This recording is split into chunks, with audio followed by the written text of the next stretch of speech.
여러분, 안녕하세요. 오늘 제가 여러분께 꼭 전해드려야 할 이야기가 있습니다. 편안하게 앉으셔서 끝까지 들어주시면 감사하겠습니다. 지난주 목요일 오전이었습니다. 서울 관악구의 한 고시원 복도에서 73세 박모 씨가 쓰러져 있었습니다. 이웃 방 사람이 발견해서 신고했습니다. 병원으로 옮겨졌지만 이미 늦었습니다. 사인은 영양실조와 저체온증이었습니다. 박 씨의 방을 정리하던 관리인이 오래된 사진 한 장을 발견했습니다. 15년 전 사진이었습니다. 사진 속 박 씨는 넓은 거실의 소파에 앉아 환하게 웃고 있었습니다. 뒤로 보이는 창문 너머로는 한강이 보였습니다.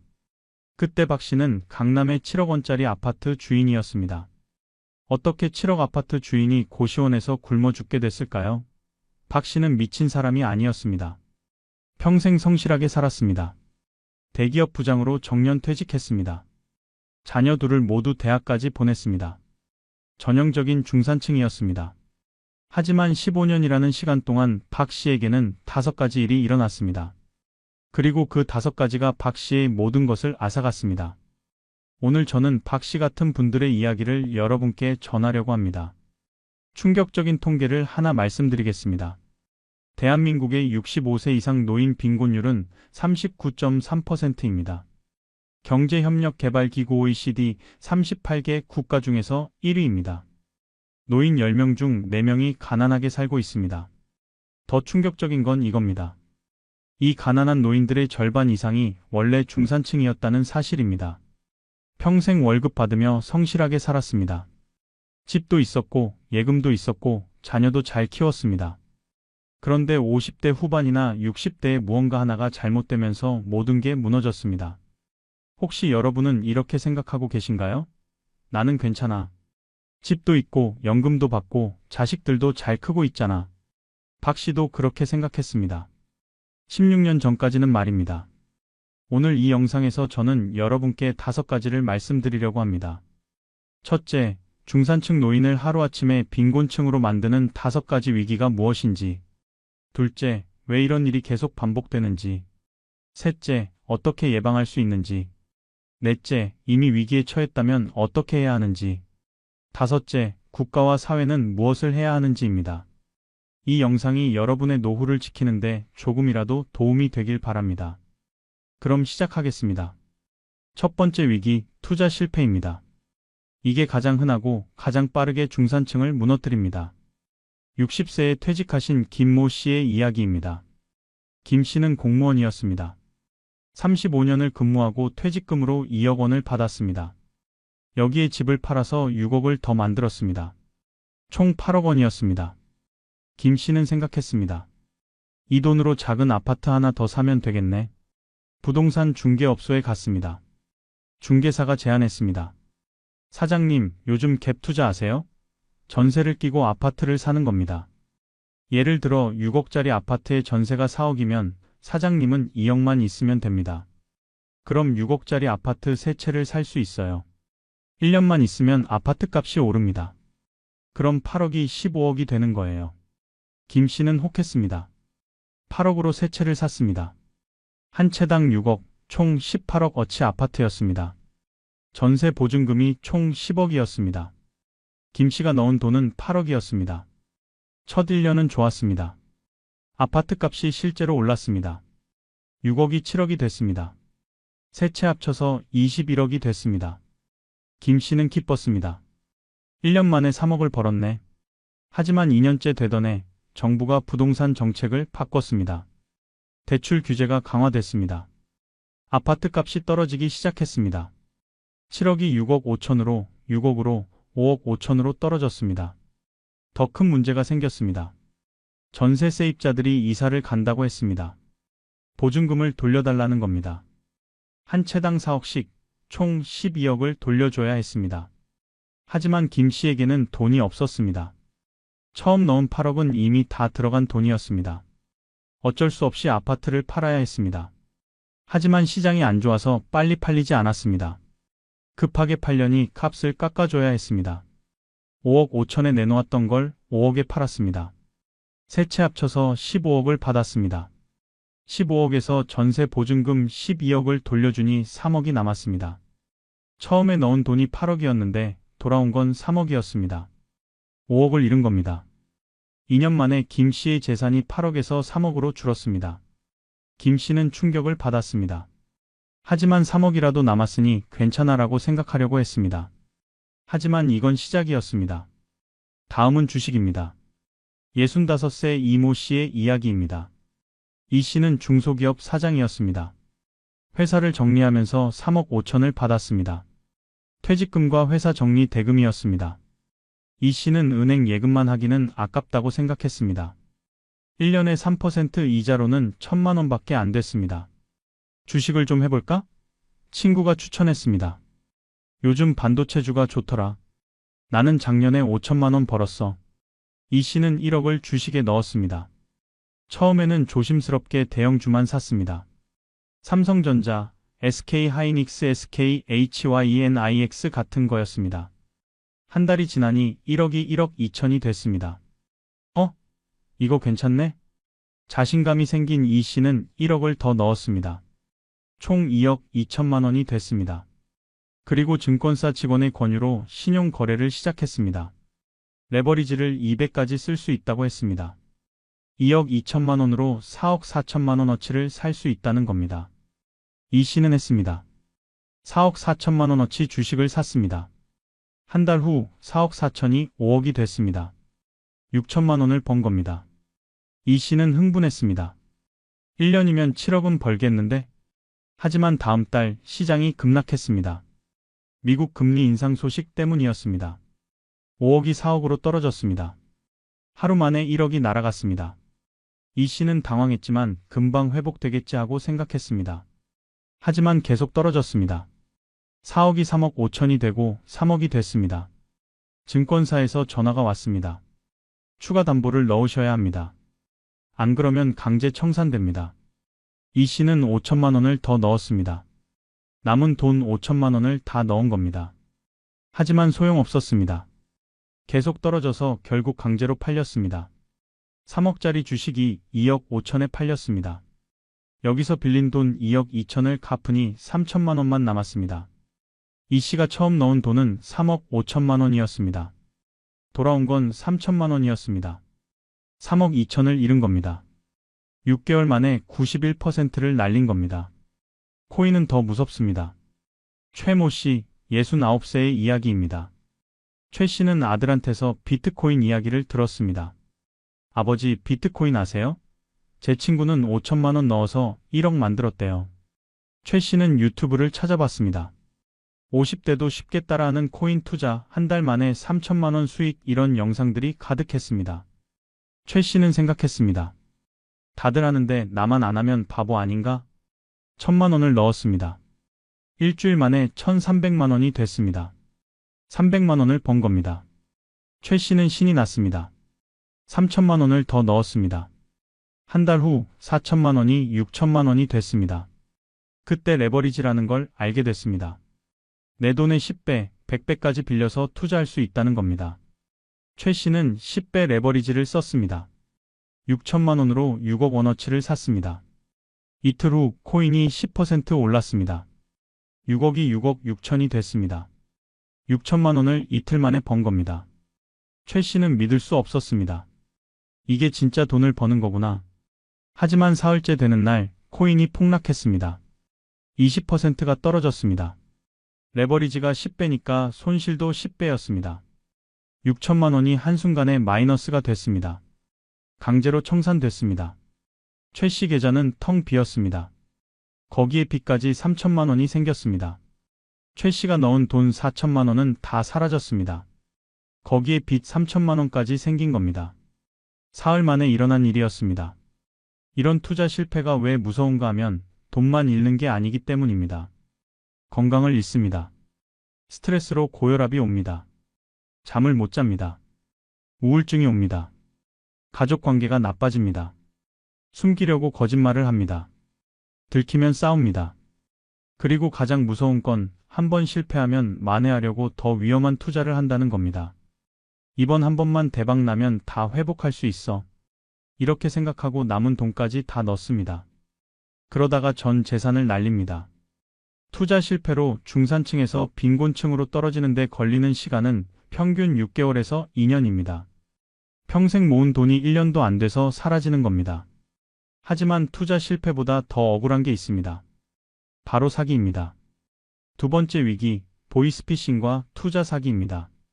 70일 세강 모 씨의 이야기입니다. 어느 날 오후 2시쯤 강 씨 집 전화가 울렸습니다. 받으니 남자 목소리가 들렸습니다. 안녕하세요. 서울중앙지검 김 검사입니다.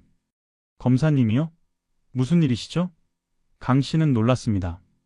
어르신 명의로 대포 통장이 만들어져서 보이스피싱에 사용됐습니다. 지금 어르신은 피의자 신분입니다. 네? 저는 그런 거 한 적 없는데요? 물론 어르신이 직접 하신 건 아닐 겁니다. 누군가 어르신 주민번호를 도용한 거죠. 지금 바로 조치를 취하지 않으면 어르신 재산이 모두 압류됩니다. 그럼 어떻게 해야 하나요? 강 씨는 당황했습니다. 지금 바로 어르신 계좌의 돈을 안전한 계좌로 옮겨야 합니다. 금융감독원 보호 계좌번호를 알려드릴 테니 거기로 송금하세요. 조사가 끝나면 다시 돌려드립니다. 강 씨는 믿었습니다. 검사라고 했으니까요. 은행에 가서 예금 6천만 원을 전부 찾았습니다. 그리고 알려준 계좌로 송금했습니다. 송금하고 나서 다시 전화가 왔습니다. 잘 처리하셨습니다. 2주일 후에 돌려드리겠습니다. 2주일을 기다렸습니다. 전화가 안 왔습니다. 강 씨가 전화를 걸었습니다. 전화번호가 없었습니다. 경찰에 신고했습니다. 보이스피싱이었습니다. 6천만 원은 이미 인출돼서 추적이 불가능했습니다. 강 씨의 6천만 원은 평생 모은 돈이었습니다. 남편이 돌아가시고 강 씨 혼자 10년 동안 식당 일을 하며 모은 돈이었습니다. 노후 자금이었습니다. 그게 한순간에 사라졌습니다. 더 진화한 방법도 있습니다. 자녀를 사칭하는 겁니다. 68 세방 모 씨에게 아들한테서 문자가 왔습니다. 엄마, 나 핸드폰 고장나서 새 번호야. 이 번호로 연락해. 박 씨는 저장했습니다. 다음 날 그 번호로 전화가 왔습니다. 엄마, 나 지금 급하게 돈이 필요해.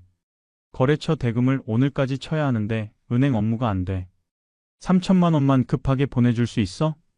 목소리가 아들 같았습니다. 인공지능 AI 기술로 목소리를 복제한 거였습니다. 박 씨는 의심하지 않았습니다. 알았어. 계좌번호 보내. 3천만 원을 보냈습니다. 저녁에 진짜 아들한테 전화가 왔습니다. 엄마, 저예요. 너 아까 돈 보냈잖아. 네? 무슨 돈이요? 그제야 알았습니다. 사기였습니다. 3천만 원은 돌아오지 않았습니다. 투자 사기는 더 교묘합니다. 66세 윤모 씨의 이야기입니다. 골프장에서 만난 지인이 말했습니다. 형님, 좋은 투자처가 있는데 관심 있으세요? 무슨 투자인데? 해외 부동산 펀드입니다. 베트남 땅에 투자하는 건데 1년에 12% 이자를 줍니다. 원금도 보장되고요. 제가 지난해에 5천만 원 넣었는데 600만 원 이자 받았어요. 윤 씨는 관심이 생겼습니다. 정말? 은행보다 4배나 높네? 네, 지금 가입하시면 조기 가입 혜택으로 첫 3개월은 15% 줍니다. 저희 모임에서 10명 정도 투자했는데 다들 만족하고 있어요. 윤 씨는 설명회에 갔습니다. 호텔 연회장이었습니다. 100명 정도 모였습니다. 대부분 50대, 60대였습니다. 강사가 나와서 그럴싸하게 설명했습니다. 베트남 땅 사진도 보여줬습니다. 계약서도 보여줬습니다. 윤 씨는 5천만 원을 투자했습니다. 첫 석 달은 정말로 이자가 나왔습니다. 한 달에 62만 5천 원씩 받았습니다. 윤 씨는 기뻤습니다. 이거 괜찮네? 친구한테도 추천했습니다. 석 달 후 윤 씨는 5천만 원을 더 넣었습니다. 총 1억이 됐습니다. 다른 투자자들도 돈을 더 넣었습니다. 회사는 더 큰 사업을 한다며 투자금을 더 모았습니다. 1년이 지났습니다. 어느 날 갑자기 회사 전화가 안 됐습니다. 사무실에 가보니 텅 비어 있었습니다. 사기였습니다. 폰지 사기 판지 스킴이었습니다. 나중에 들어온 사람 돈으로 먼저 들어온 사람한테 이자를 준 겁니다. 충분히 돈이 모이자 사라진 거였습니다. 윤 씨의 1억은 돌아오지 않았습니다. 피해자가 300명, 피해액이 200억이었습니다. 경찰이 수사했지만 회사 대표는 해외로 도주한 상태였습니다. 돈은 이미 다 빼돌려진 후였습니다. 왜 노인들이 사기의 타깃이 될까요? 이유가 있습니다. 첫째, 디지털 문해력이 부족합니다. 스마트폰이나 인터넷을 잘 못 다룹니다. 그래서 사기인지 진짜인지 확인하는 방법을 모릅니다. 검색을 해보면 바로 사기라는 걸 알 수 있는데 검색하는 법을 모릅니다. 둘째, 사회적으로 고립돼 있습니다. 상의할 사람이 없습니다. 자녀들은 바쁩니다. 친구들도 비슷한 상황입니다. 그래서 혼자 결정합니다. 잘못된 결정을 해도 말려줄 사람이 없습니다. 셋째, 자녀에 대한 걱정이 큽니다. 아들이 사고 났대, 딸이 급하게 돈이 필요하대 이런 말을 들으면 확인도 안 하고 보냅니다. 자녀가 위급하다는데 어떻게 의심합니까? 넷째, 돈에 대한 불안이 큽니다. 노후 자금이 부족합니다. 그래서 조금이라도 높은 이자를 주는 곳을 찾습니다. 은행 이자 3%로는 못 살 것 같습니다. 10%, 15%라는 말에 혹합니다. 보이스피싱이나 사기를 당하면 돈을 돌려받기가 거의 불가능합니다. 경찰에 신고해도 범인을 잡기 어렵습니다. 잡아도 이미 돈은 없습니다. 피해자는 울며 겨자 먹기로 포기할 수밖에 없습니다. 한 번 사기를 당하면 두 번 당하기 쉽습니다. 사기꾼들이 피해자 명단을 서로 공유하기 때문입니다. 이 사람은 한 번 속았으니 또 속을 거야. 실제로 2차 피해가 많습니다. 사기 피해 복구해드립니다 하면서 또 사기를 치는 겁니다. 사기로 재산을 잃으면 회복이 불가능합니다. 투자 실패는 그나마 일부라도 남습니다. 하지만 사기는 전액을 잃습니다. 70세에 전 재산을 잃으면 다시 벌 방법이 없습니다.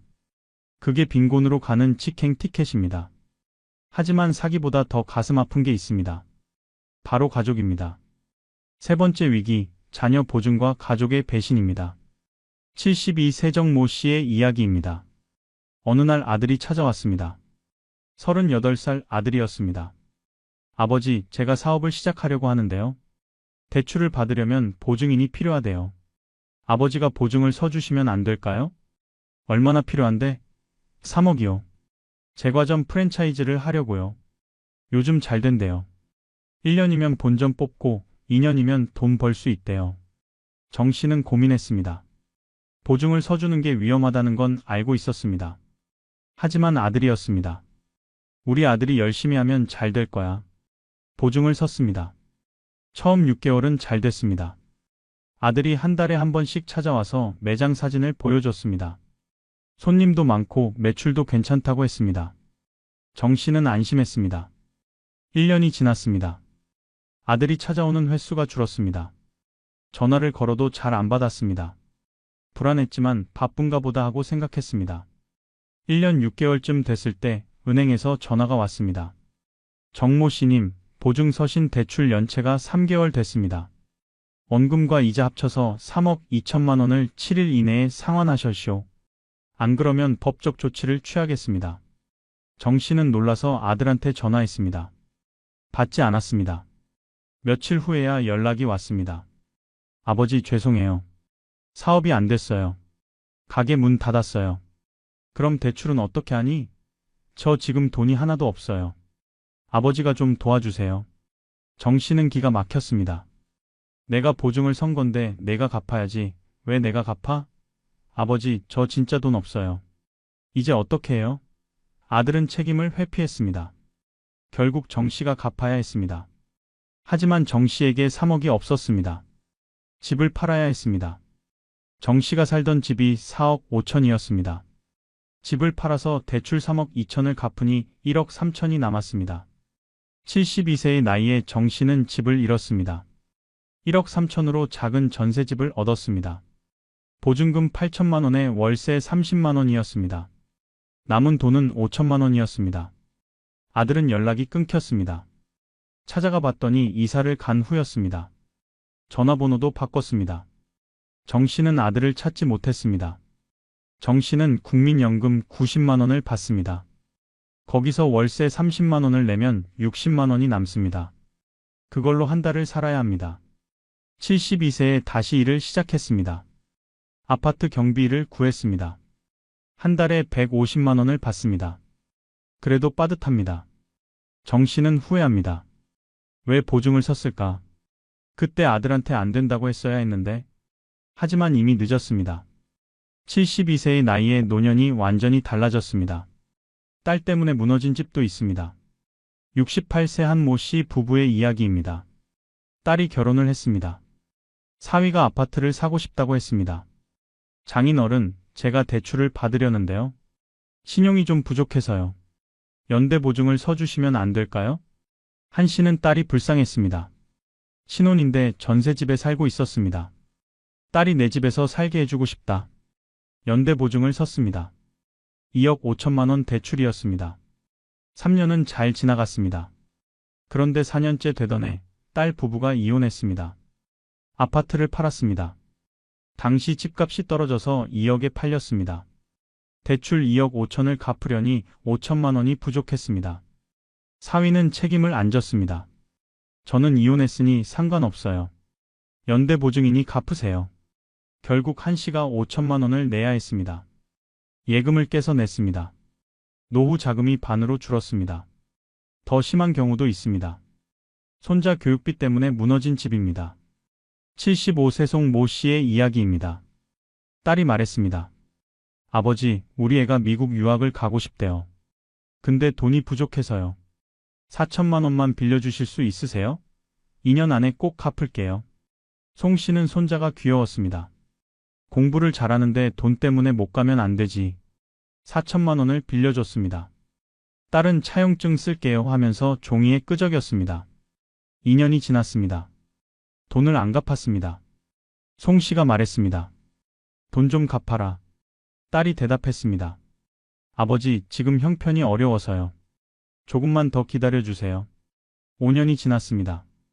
딸은 여전히 안 갚았습니다. 송 씨가 화를 냈습니다. 언제까지 기다려야 하니? 딸이 말했습니다. 아버지, 그게 빌린 거예요? 주신 거 아니었어요? 어차피 나중에 제가 물려받을 돈 아니에요? 송 씨는 할 말을 잃었습니다. 딸이 돈을 안 갚을 생각이었습니다. 차용증을 들고 법원에 가려고 했습니다. 하지만 변호사가 말했습니다. 가족 간 차용은 증명이 어렵습니다. 소송에도 이기기 힘듭니다. 송 씨는 4천만 원을 포기할 수밖에 없었습니다. 이런 일이 왜 일어날까요? 부모는 자식을 믿습니다. 우리 아들이 설마 날 속이겠어? 우리 딸이 안 갚을 리 없어. 하지만 현실은 다릅니다. 자녀들은 부모를 호구로 봅니다. 어차피 나중에 내가 상속받을 돈이잖아. 미리 받는 거지 뭐. 이렇게 생각합니다. 책임감이 없습니다. 갚을 생각이 없습니다. 형제들끼리 책임을 떠넘깁니다. 큰아들이 문제를 일으키면 작은아들이 말합니다. 저는 상관없어요. 형이 해결하세요. 작은딸이 문제를 일으키면 큰아들이 말합니다. 저는 몰라요. 여동생 문제예요. 부모는 중간에서 혼자 짊어집니다. 자식들 싸우는 거 보기 싫어서 혼자 해결하려고 합니다. 그러다가 전 재산을 날립니다. 더 심한 건 노인 학대입니다. 경제적 학대라고 합니다. 자녀가 부모의 통장을 관리한다며 빼앗습니다. 부모 몰래 돈을 빼서 씁니다. 부동산을 자기 명의로 바꿉니다. 부모가 알게 되면 치매 걸렸다며 성년후견인을 신청합니다. 보증 문제는 회복이 불가능합니다. 한번 보증을 서면 빠져나올 길이 없습니다. 채무자가 안 갚으면 보증인이 갚아야 합니다. 법이 그렇습니다. 부모 자식 사이라고 봐주지 않습니다. 70대에 2, 3억 빚을 지면 평생 갚을 수 없습니다. 연금으로는 생활비도 부족한데 빚까지 갚을 수 없습니다. 결국 개인 파산을 해야 합니다. 하지만 파산해도 남은 인생이 편하지 않습니다. 가족 관계도 깨집니다. 자녀를 믿었는데 배신당했습니다. 평생 가슴에 한이 맺힙니다. 명절에도 자식 얼굴 보기 싫습니다. 손주도 보기 싫습니다. 가족이 원수가 됩니다. 하지만 이것보다 더 무서운 위기가 있습니다. 예측할 수 없는 위기입니다. 네 번째 위기, 의료비 파산입니다. 67세 김모 씨의 이야기입니다.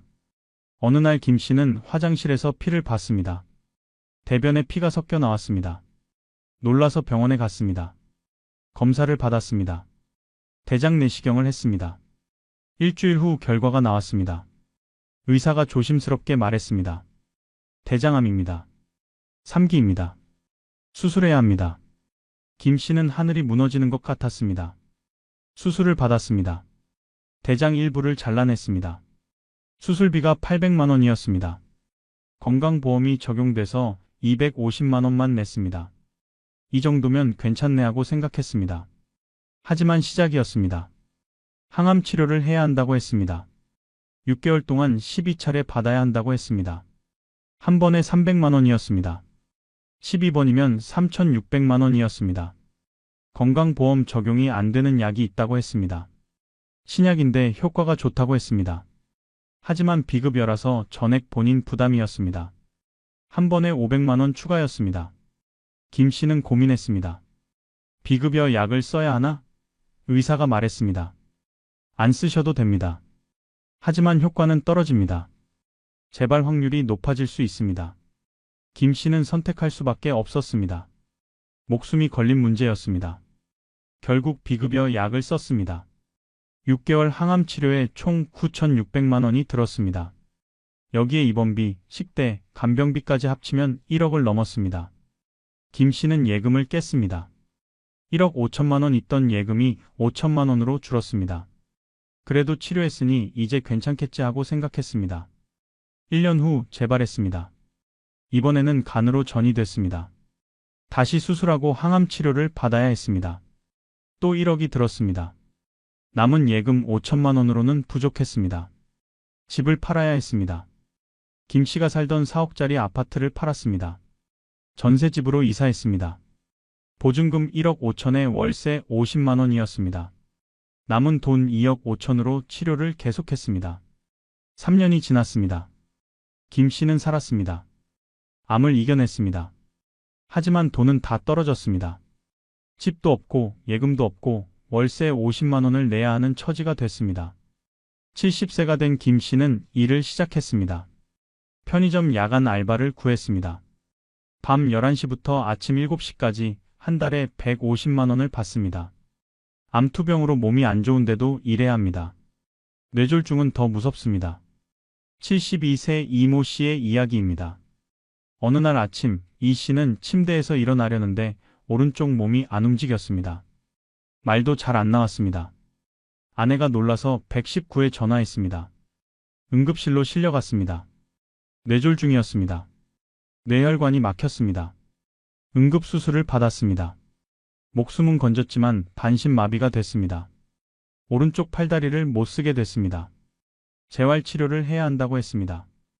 6개월 이상 병원에 입원해서 치료받아야 한다고 했습니다. 재활병원비가 한 달에 250만 원이었습니다. 6개월이면 1,500만 원이었습니다. 6개월 후에도 완전히 낫지 않았습니다. 계속 재활을 해야 했습니다. 요양병원으로 옮겼습니다. 요양병원비가 한 달에 200만 원이었습니다. 간병비 포함해서 300만 원이었습니다. 이 씨 아내 혼자서는 간병이 불가능했습니다. 아내도 68세였습니다. 허리도 안 좋았습니다. 간병인을 써야 했습니다. 하루 15만 원이었습니다. 한 달이면 450만 원이었습니다. 이 씨 부부는 국민연금 합쳐서 150만 원을 받았습니다. 병원비 300만 원을 내려면 150만 원이 부족했습니다. 예금에서 매달 150만 원씩 빼야 했습니다. 1년이면 1,800만 원이었습니다. 5년이 지났습니다. 예금 9천만 원이 다 떨어졌습니다. 집을 팔아야 했습니다. 3억짜리 집을 팔아서 전세로 이사했습니다. 보증금 1억에 월세 40만 원이었습니다.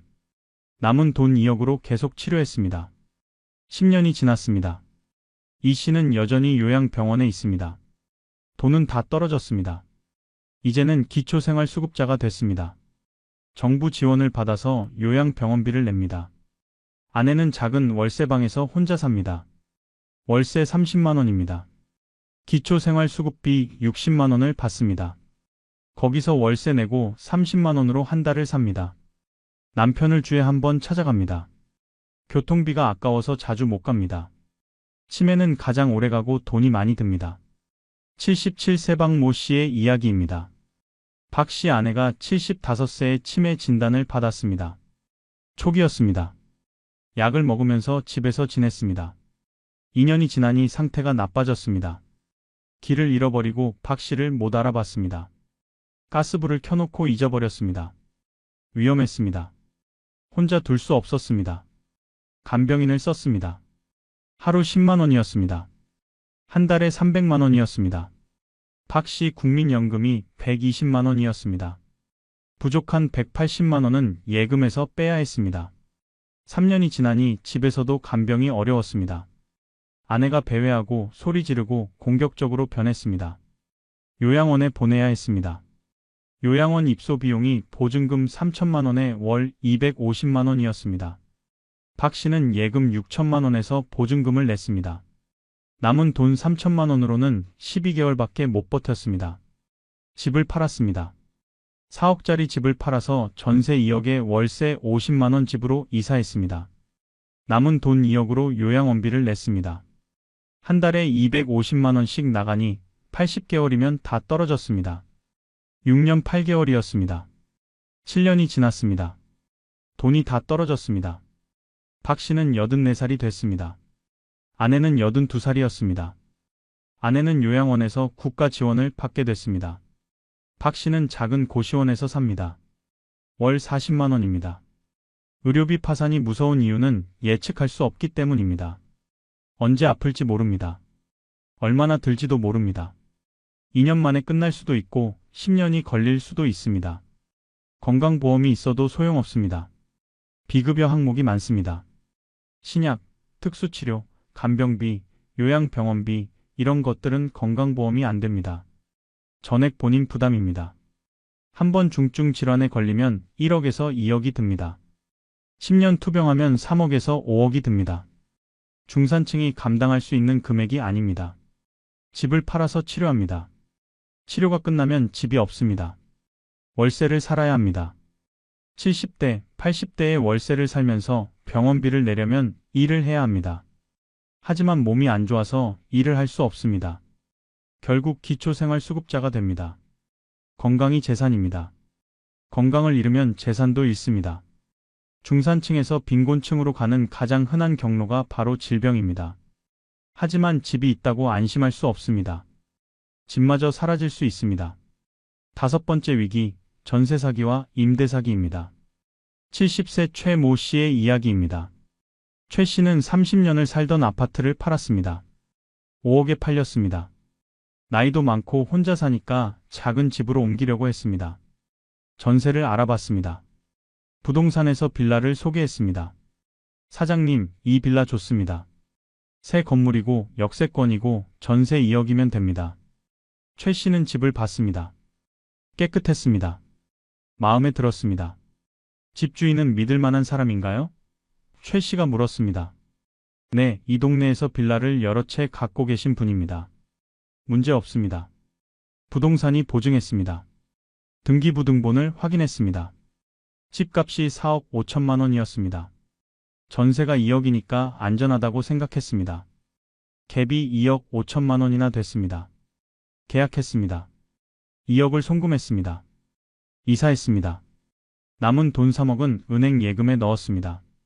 이제 편하게 살겠네 하고 생각했습니다. 2년이 지났습니다. 전세 계약이 만료됐습니다. 최 씨는 계속 살고 싶어서 재계약하려고 했습니다. 집주인한테 연락했습니다. 전화가 안 됐습니다. 부동산에 갔습니다. 집주인 연락처 좀 주세요. 부동산 주인이 난처한 표정을 지었습니다. 사실은요, 그 집주인이 지금 문제가 좀 있어요. 무슨 문제요? 빚이 많대요. 그 빌라가 지금 경매 넘어갔어요. 최 씨는 놀랐습니다. 경매요? 그럼 제 전세금은요? 등기부를 다시 확인했습니다. 근저당이 잔뜩 잡혀 있었습니다. 총 4억 원어치였습니다. 집값이 4억 5천인데 근저당이 4억이었습니다. 남는 게 5천만 원밖에 안 됐습니다. 최 씨 전세금 2억을 돌려받을 수 없었습니다. 최 씨는 경매에 참여했습니다. 다른 세입자들도 있었습니다. 모두 합쳐 전세금이 6억이었습니다. 하지만 집은 4억 5천에 낙찰됐습니다. 근저당을 먼저 갚으니 5천만 원밖에 안 남았습니다. 6억을 돌려줘야 하는데 5천만 원밖에 없었습니다. 세입자들이 나눠 가졌습니다. 최 씨는 5천만 원 중에서 1,600만 원을 받았습니다. 2억을 넣었는데 1,600만 원만 돌려받은 겁니다. 1억 4천만 원을 잃었습니다. 최 씨는 집을 나와야 했습니다. 남은 돈은 예금 3억과 돌려받은 1,600만 원, 합쳐서 3억 1,600만 원이었습니다. 다시 전세를 구했습니다. 하지만 이번에는 무서워서 작은 집을 구했습니다. 전세 1억에 월세 30만 원이었습니다. 70세의 최 씨는 집을 2번 옮겼습니다. 5억에서 시작해서 2억 1,600만 원으로 줄었습니다. 반토막이 난 겁니다. 게다가 월세 30만 원씩 나갑니다. 국민연금 100만 원에서 월세 내면 70만 원이 남습니다. 빠듯합니다. 역전세난도 무섭습니다. 68 세강 모 씨의 이야기입니다. 강 씨는 전세로 살고 있었습니다. 보증금 3억이었습니다. 10년째 살고 있었습니다. 계약 만료가 다가왔습니다. 집주인한테 연락했습니다. 보증금 돌려주세요. 이사 가려고요. 집주인이 말했습니다. 지금 집값이 많이 떨어져서요. 전세금을 못 돌려드릴 것 같아요.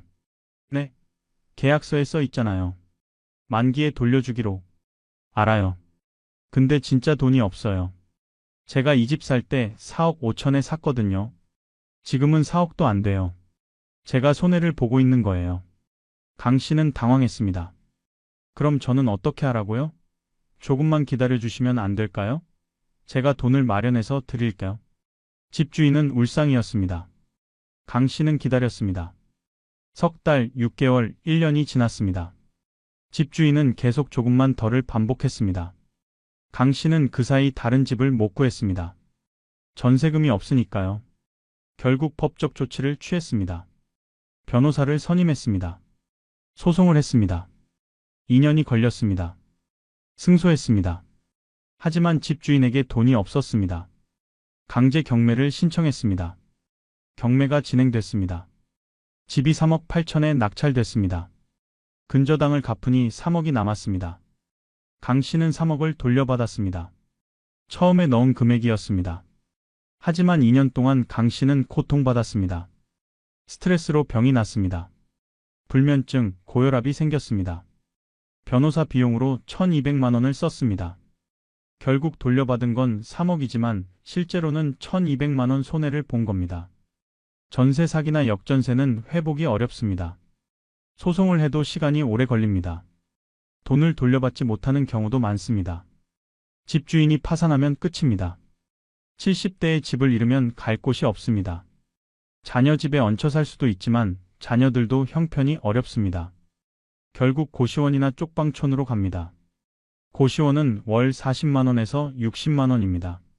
화장실, 샤워실이 공용입니다. 방이 3평도 안 됩니다. 70대, 80대 노인이 그런 곳에서 살아야 합니다. 쪽방촌은 더 열악합니다. 월 30만 원 정도입니다. 1평 남짓한 방입니다. 화장실도 없습니다. 공동 화장실을 씁니다. 겨울에는 춥고 여름에는 덥습니다. 사람이 살 곳이 아닙니다. 집이 없는 노인의 마지막은 노숙입니다. 서울역, 영등포역 주변에 가보면 노숙자들이 있습니다. 그중 상당수가 70대, 80대 노인들입니다. 한때는 중산층이었던 사람들입니다. 전세 사기로 집을 잃고 갈 곳이 없어서 결국 거리로 나온 겁니다. 중산층에서 노숙자까지 그 거리가 생각보다 가깝습니다. 그런데 더 무서운 건 이런 위기들이 한 번에 하나만 오는 게 아니라는 겁니다. 6번째, 복합 위기와 연쇄 붕괴입니다. 지금까지 말씀드린 5가지 위기, 투자 실패, 사기, 자녀 보증, 의료비, 전세 사기, 이것들이 따로따로 오는 게 아닙니다. 하나가 다른 하나를 부릅니다. 연쇄적으로 무너집니다. 69세 송 모 씨의 이야기입니다. 송 씨는 주식 투자를 했습니다. 1억을 넣었습니다. 6개월 만에 5천만 원을 잃었습니다. 스트레스를 받았습니다. 밤에 잠을 못 잤습니다. 혈압이 올라갔습니다. 어느 날 갑자기 쓰러졌습니다. 뇌졸중이었습니다. 응급수술을 받았습니다. 반신마비가 됐습니다. 재활치료를 받아야 했습니다. 6개월 병원비가 2천만 원 들었습니다. 주식 손실 5천만 원에 병원비 2천만 원, 합쳐서 7천만 원을 잃었습니다. 남은 돈이 3천만 원밖에 안 됐습니다. 송 씨는 절망했습니다. 그때 아들이 찾아왔습니다. 아버지, 제가 사업 자금이 필요한데요. 3천만 원만 빌려주세요. 3개월 후에 갚을게요. 송 씨는 거절했어야 했습니다. 하지만 아들이 불쌍했습니다. 마지막 남은 3천만 원을 빌려줬습니다. 3개월이 지났습니다. 아들이 돈을 안 갚았습니다. 연락이 끊겼습니다. 송 씨는 빈털터리가 됐습니다. 통장에 10만 원밖에 안 남았습니다. 전세로 살던 집 계약이 만료됐습니다. 보증금 1억을 돌려받아야 했습니다. 하지만 집주인이 돈을 못 준다고 했습니다. 역전세난이었습니다. 송 씨는 집에서 나갈 수밖에 없었습니다. 보증금은 못 받았습니다. 송 씨는 갈 곳이 없었습니다. 돈도 없고 집도 없고 몸도 불편했습니다. 고시원으로 갔습니다.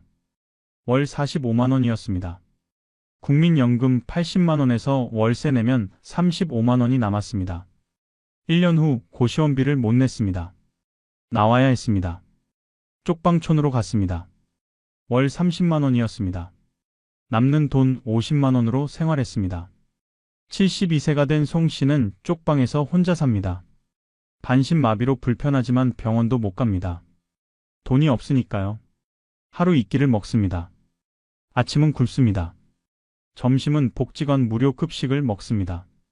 저녁은 편의점에서 1,000원짜리 삼각김밥을 삽니다. 송 씨는 후회합니다. 주식만 안 했어도, 아들한테 돈만 안 빌려줬어도. 하지만 이미 늦었습니다. 69세에 1억이 있던 중산층이 3년 만에 쪽방촌 빈민이 됐습니다. 다른 사례도 있습니다. 70세 윤모 씨입니다. 윤 씨는 투자 사기를 당했습니다. 5천만 원을 잃었습니다. 충격을 받았습니다. 우울증이 왔습니다. 밥을 안 먹었습니다. 체중이 10kg 빠졌습니다. 자녀들이 걱정했습니다. 병원에 데리고 갔습니다. 우울증 진단이 나왔습니다. 약을 먹기 시작했습니다. 하지만 효과가 없었습니다. 윤 씨는 자살을 시도했습니다. 다행히 가족이 발견해서 살았습니다. 정신병원에 입원했습니다. 석 개월 입원했습니다. 병원비가 2천만 원 들었습니다. 사기로 5천만 원 잃고 병원비로 2천만 원 쓰고 남은 돈이 3천만 원이 됐습니다. 퇴원 후에도 윤 씨는 정상이 아니었습니다. 집에만 있었습니다. 사람을 안 만났습니다. 전화도 안 받았습니다. 사회적으로 고립됐습니다. 그때 또 사기꾼이 접근했습니다. 사기 피해 복구해 드립니다. 저희 변호사가 돈 찾아드릴 수 있어요. 윤 씨는 또 속았습니다. 성금으로 1,000만 원을 보냈습니다.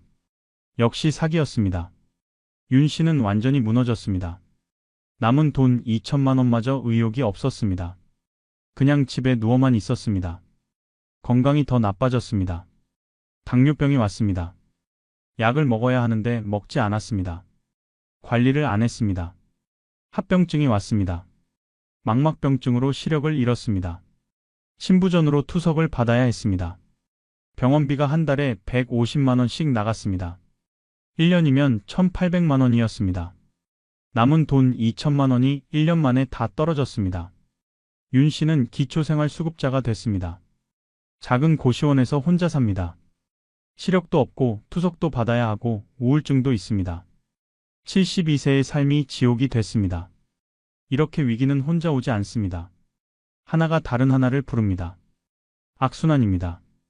투자 실패, 스트레스, 건강 악화, 의료비 폭탄, 더 큰 빈곤. 사기 피해, 충격, 우울증, 사회적 고립, 또 다른 사기. 자녀 보증, 빚집, 매각, 전세 사기, 노숙. 이런 식으로 연쇄적으로 무너집니다. 한번 무너지기 시작하면 멈출 수가 없습니다. 도미노처럼 쓰러집니다. 그렇다면 국가는 이런 노인들을 지켜줄까요? 안타깝게도 그렇지 않습니다. 기초생활수급 기준이 너무 까다롭습니다. 재산이 있으면 못 받습니다. 자녀가 있으면 못 받습니다. 자녀가 부양할 능력이 있다고 판단되면 탈락합니다. 예를 들어 아들이 월급 300만 원을 받으면 부모는 기초수급을 못 받습니다. 아들이 부양해야 한다는 겁니다. 하지만 현실은 다릅니다. 아들도 자기 가족 먹여 살리기 바쁩니다. 부모까지 부양할 여력이 없습니다. 긴급 복지 지원도 일회성입니다. 한 달에 100만 원씩 최대 6개월 받을 수 있습니다. 하지만 6개월 후에는 끝입니다. 다시 신청할 수 없습니다. 노인 일자리 사업도 있습니다. 하지만 한 달에 30만 원밖에 안 줍니다. 일주일에 석 1 하루 3시간 일하고 30만 원 받습니다. 이걸로 월세도 못 냅니다. 국가 안전망이 구멍투성이입니다. 중산층이 빈곤층으로 떨어지는 걸 막아주지 못합니다. 빈곤층이 된 후에도 제대로 지원하지 못합니다. 결국 노인들은 혼자 버텨야 합니다. 가족도 국가도 지켜주지 못합니다. 존엄한 노년은 사치가 됐습니다. 그냥 하루하루 버티는 게 목표가 됐습니다. 그렇다면 우리는 어떻게 해야 할까요? 어떻게 이런 비극을 막을 수 있을까요? 7번째, 예방과 대비입니다. 가장 중요한 건 예방입니다. 무너지기 전에 막아야 합니다. 무너지고 나면 돌이킬 수 없습니다. 투자 실패를 예방하는 4가지 철칙이 있습니다. 철칙 첫째, 빚내서 투자 절대 금지입니다. 은행 대출, 신용거래, 레버리지, 이 모든 게 금지입니다. 있는 돈으로만 투자해야 합니다. 빚은 투자가 아니라 도박입니다. 철칙 둘째, 전 재산의 10% 이내로만 투자합니다. 1억이 있으면 1,000만 원만 투자합니다. 1,000만 원 다 잃어도 9천만 원은 남습니다. 생활에 지장이 없습니다. 철칙 셋째, 이해 못하면 투자 금지입니다. 어떻게 돌아가는지 모르면 투자하면 안 됩니다. 누가 추천해도 안 됩니다. 내가 완전히 이해한 것만 투자합니다. 철칙 넷째, 원금 보장이 우선입니다. 높은 수익보다 안전이 우선입니다. 은행 예금, 국채, 이런 안전한 곳에 먼저 넣습니다. 욕심을 버려야 합니다. 보이스피싱을 차단하는 4가지 룰이 있습니다. 의심의 룰, 먼저 전화 온 것은 모두 의심합니다. 검찰, 경찰, 금융감독원, 은행, 누가 전화해도 일단 의심합니다.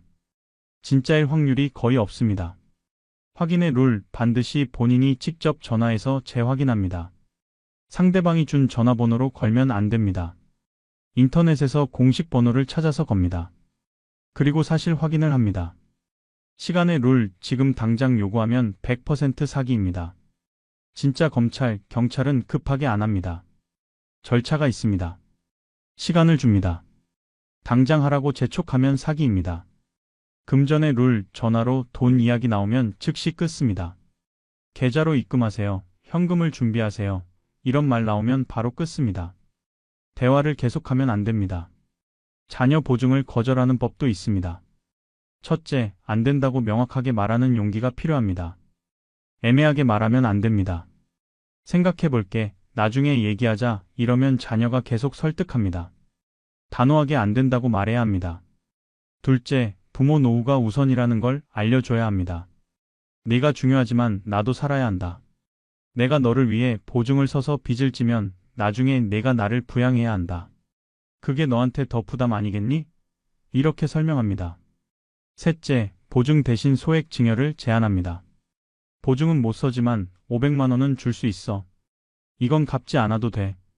그냥 주는 거야. 대신 보증은 못 써.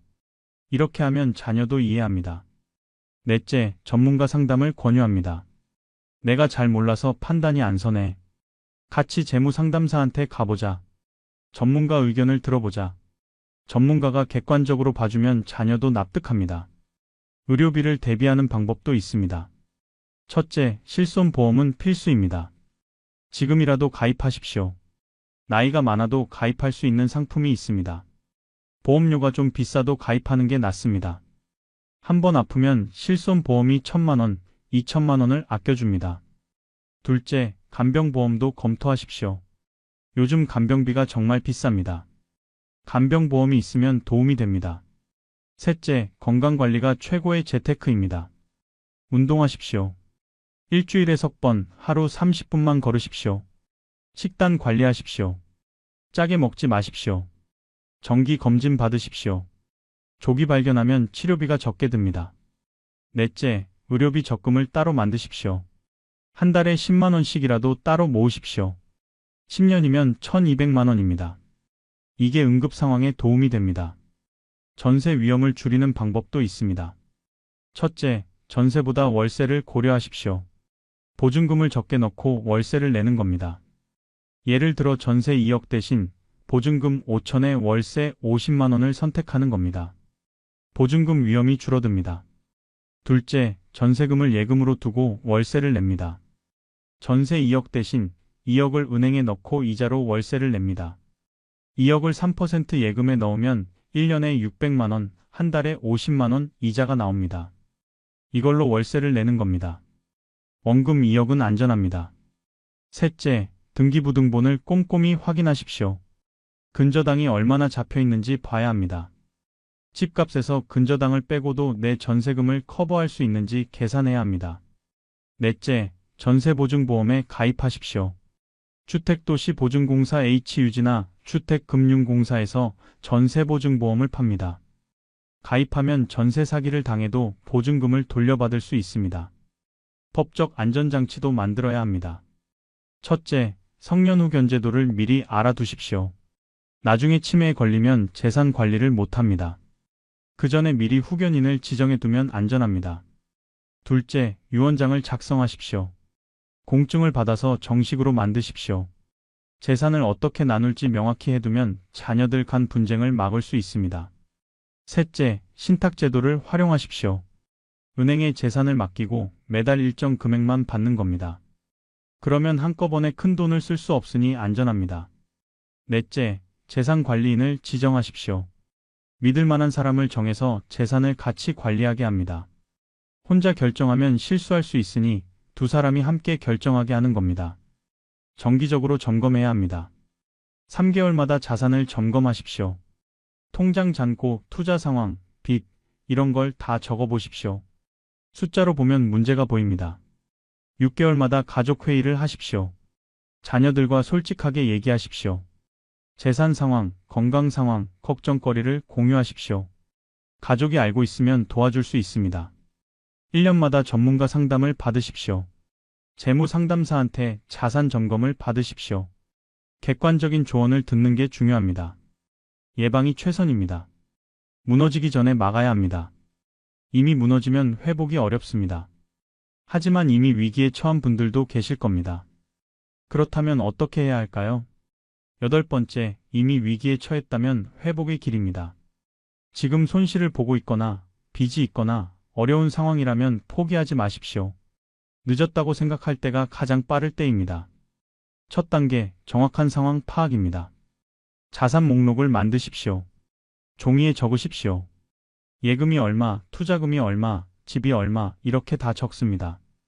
정확한 숫자를 알아야 대책을 세울 수 있습니다. 부채 현황도 파악하십시오. 은행 대출, 신용카드 빚, 개인 빚 다 적으십시오. 이자가 얼마인지도 적으십시오. 부채가 얼마나 심각한지 봐야 합니다. 월 수입과 지출을 계산하십시오. 한 달에 들어오는 돈이 얼마인지, 나가는 돈이 얼마인지 적습니다. 적자인지 흑자인지 확인합니다. 두 번째 단계, 출혈을 멈춰야 합니다.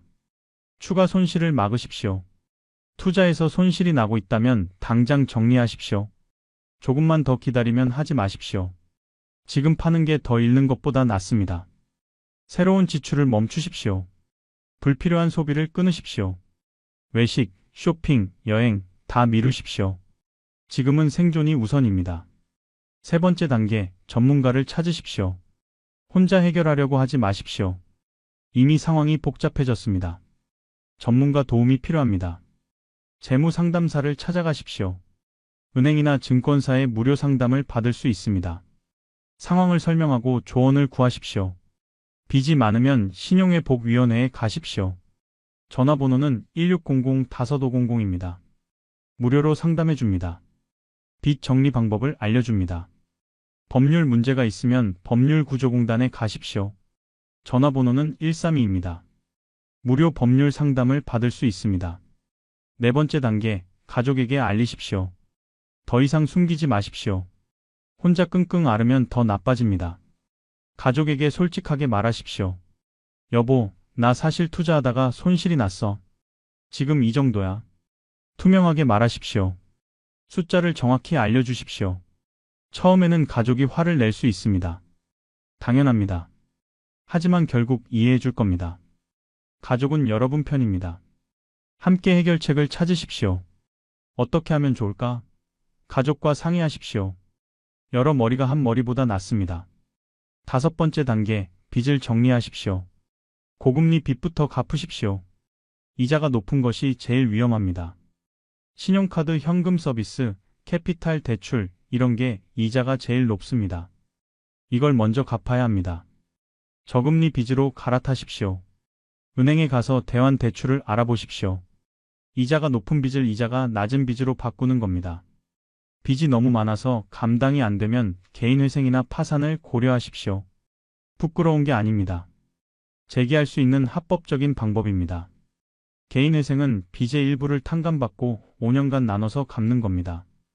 파산은 빚 전체를 탕감받는 대신 재산을 포기하는 겁니다. 전문가와 상담해서 어느 게 나은지 결정하십시오. 6번째 단계, 최소 생활을 유지하십시오. 기초생활수급을 신청하십시오. 자격이 되는지 확인하십시오. 주민센터에 가서 상담 받으십시오. 긴급복지 지원도 신청하십시오. 갑자기 어려워진 분들을 위한 제도입니다. 6개월간 지원받을 수 있습니다. 노인 일자리 사업에 신청하십시오. 한 달에 30만 원이라도 도움이 됩니다. 주민센터나 노인복지관에 문의하십시오. 공공임대주택을 알아보십시오.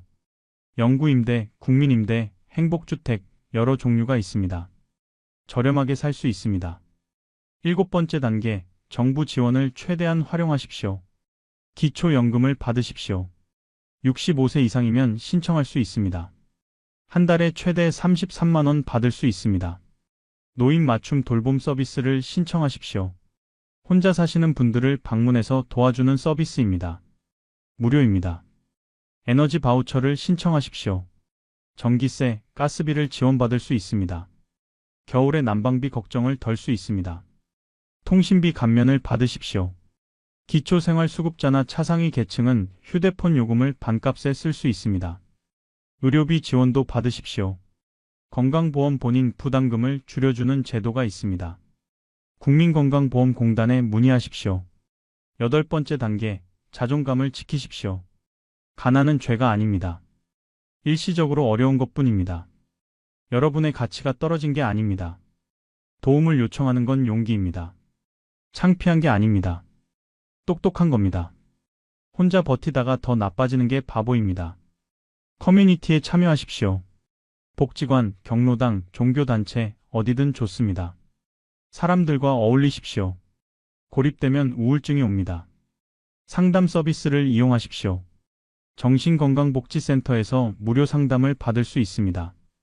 힘들 때 전문가와 얘기하면 도움이 됩니다. 마지막으로 제기의 사례를 말씀드리겠습니다. 72세에 빚 3억을 졌던 김모 씨가 있습니다. 개인회생을 신청했습니다. 5년간 매달 50만 원씩 갚기로 했습니다. 총 3천만 원만 갚으면 나머지 2억 7천만 원은 탕감받는 겁니다. 김 씨는 경비일을 시작했습니다. 한 달에 200만 원을 받았습니다. 거기서 50만 원씩 갚았습니다. 남은 150만 원으로 생활했습니다. 빠듯했지만 버텼습니다. 5년이 지났습니다. 빚을 다 갚았습니다. 김 씨는 77세가 됐습니다. 여전히 경비일을 하고 있습니다. 부자는 아니지만 빚은 없습니다. 매달 200만 원을 온전히 자기 것으로 쓸 수 있습니다. 김 씨는 말합니다. 70세에 다시 시작했어요. 처음에는 죽고 싶었어요. 하지만 포기하지 않았어요. 지금은 행복해요. 빚이 없으니까요. 희망은 있습니다. 나이가 많아도 상황이 안 좋아도 포기하지 않으면 길은 있습니다. 여러분, 긴 시간 동안 제 이야기를 들어주셔서 감사합니다. 1시간 20분 정도 됐네요. 정말 감사합니다. 오늘 제가 드린 말씀을 정리하겠습니다. 중산층 노인을 하루아침에 빈곤층으로 만드는 5가지 위기가 있습니다. 투자 실패, 보이스피싱과 사기, 자녀 보증, 의료비 파산, 전세 사기입니다.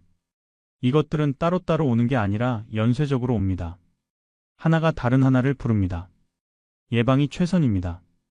빚내서 투자하지 마십시오. 전화로 돈 이야기 나오면 끊으십시오. 자녀 보증 요구에 단호하게 거절하십시오. 건강 관리하십시오. 전세보다 월세를 고려하십시오. 이미 위기에 처했다면 포기하지 마십시오. 정확히 파악하고 전문가를 찾고 가족에게 알리고 정부 지원을 받으십시오. 길은 있습니다.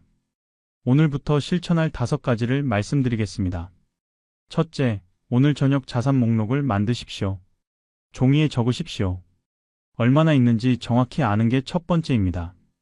둘째, 내일 가족과 대화하십시오. 재산 상황을 공유하십시오. 혼자 결정하지 마십시오. 셋째, 이번 주 안에 위험 요소를 제거하십시오. 과도한 투자를 정리하십시오. 빚을 확인하십시오. 넷째, 이번 달 안에 안전장치를 만드십시오. 보험을 점검하십시오. 유언장을 쓰십시오. 다섯째, 석 개월마다 정기 점검하십시오. 자산 상황을 다시 보십시오. 계획대로 되고 있는지 확인하십시오. 중산층 노인도 안전하지 않습니다. 언제든 무너질 수 있습니다. 하지만 대비하면 지킬 수 있습니다. 예방하면 막을 수 있습니다. 여러분의 노년은 소중합니다. 평생 고생해서 만든 재산입니다. 한순간에 날려서는 안 됩니다. 자녀에게 짐이 되어서도 안 됩니다. 존엄하게, 당당하게, 편안하게 사셔야 합니다. 다음 영상에서는 노인이 당하지 않는 보이스피싱 완벽 대응법에 대해 자세히 말씀드리겠습니다. 실제 사례별로 어떻게 대응해야 하는지 속지 않는 구체적인 방법을 알려드리겠습니다. 오늘 영상이 도움이 되셨다면 구독과 좋아요 부탁드립니다. 그리고 꼭 공유해 주십시오. 여러분 주변에 이런 위험에 노출된 분들이 계실 겁니다. 이 영상이 한 분이라도 구할 수 있다면 저는 행복하겠습니다. 댓글로 여러분의 생각을 들려주세요. 비슷한 경험이 있으시거나 궁금한 점이 있으시면 남겨주십시오. 가능한 한 답변 드리겠습니다. 마지막으로 한 말씀만 더 드리겠습니다. 나이는 숫자일 뿐입니다. 70세도 80세도 다시 시작할 수 있습니다. 포기하지 마십시오. 여러분은 혼자가 아닙니다. 도움을 요청하십시오. 가족이 있고 사회가 있고 국가가 있습니다. 여러분의 존엄한 노년을 응원합니다. 건강하십시오. 행복하십시오. 긴 시간 함께 해주셔서 정말 감사합니다. 다음 영상에서 뵙겠습니다. 안녕히 계세요. 여러분, 안녕하세요. 오늘 제가 여러분께 꼭 전해드려야 할 이야기가 있습니다. 편안하게 앉으셔서 끝까지 들어주시면 감사하겠습니다. 지난달 정확히는 11월 15일이었습니다. 서울 강북의 한 아파트에서 63살 김모 씨가 스스로 생을 마감했습니다. 유서에는 이렇게 적혀 있었습니다. 빚 4억 원, 더 이상 갚을 방법이 없습니다. 아내와 아이들에게 미안합니다. 4억 원이라는 빚은 어떻게 생긴 걸까요? 김 씨는 2년 전만 해도 평범한 직장인이었습니다. 35년을 한 회사에서 성실하게 일했고 퇴직금으로 2억 5천만 원을 받았습니다. 그 돈으로 편안한 노후를 준비하려 했습니다. 하지만 2년 후 그는 퇴직금의 2배가 넘는 빚을 지게 됐습니다. 충격적인 통계를 하나 말씀드리겠습니다. 지난 2024년 50대 이상 중장년층의 개인회생 신청이 전년 대비 38% 증가했습니다. 그중 72%가 주식이나 코인 같은 고위험 투자로 인한 빚이었습니다. 빚내서 투자한다는 뜻의 빚투, 이게 지금 50대, 60대 사이에서 무서운 속도로 번지고 있습니다. 혹시 여러분도 이런 생각 해보신 적 있으신가요? 은행 이자로는 도저히 못 살아. 친구는 주식으로 3천만 원 벌었다던데 나도 한번 해볼까? 혹은 대출받아서 투자하면 금방 갚을 수 있을 것 같은데? 만약 이런 생각이 드셨다면 오늘 이 영상을 끝까지 꼭 봐주셔야 합니다. 오늘 저는 여러분께 3가지를 말씀드리려고 합니다. 첫째, 왜 우리 세대가 빚내서 투자하게 되는지, 둘째, 그 끝이 얼마나 끔찍한지, 셋째, 어떻게 하면 안전하게 노후를 준비할 수 있는지입니다. 이 영상이 여러분의 소중한 노후 자금을 지키는데 조금이라도 도움이 되길 바랍니다. 그럼 시작하겠습니다. 은퇴하신 분들을 만나보면 공통적으로 하시는 말씀이 있습니다. 생각보다 돈이 빨리 나간다는 겁니다. 30년, 40년 직장 다니실 때는 매달 월급이 들어왔습니다. 200만 원이든 300만 원이든 정해진 날짜에 통장에 돈이 찍혔습니다. 그런데 은퇴하시는 순간부터 그 월급이 뚝 끊깁니다. 대신 퇴직금이 들어옵니다. 어떤 분은 1억, 어떤 분은 2억, 운이 좋으면 3억까지 받으십니다. 처음에는 안심이 됩니다. 이 돈이면 충분하겠지 하고 생각하십니다. 하지만 현실은 다릅니다. 한번 계산해 보겠습니다. 65살에 은퇴하셨다고 가정해 봅시다. 요즘 평균 수명이 남자는 81살, 여자는 87살입니다. 그러면 적어도 20년은 더 사셔야 합니다. 부부가 한 달에 300만 원씩 쓴다고 치면 1년에 3,600만 원입니다. 20년이면 7억 2천만 원이 필요합니다. 퇴직금이 2억이라고 해봅시다. 7억 2천만 원에서 2억을 빼면 5억 2천만 원이 부족합니다. 국민연금을 한 달에 100만 원씩 받는다고 해도 20년이면 2억 4천만 원입니다. 여전히 2억 8천만 원이 모자랍니다.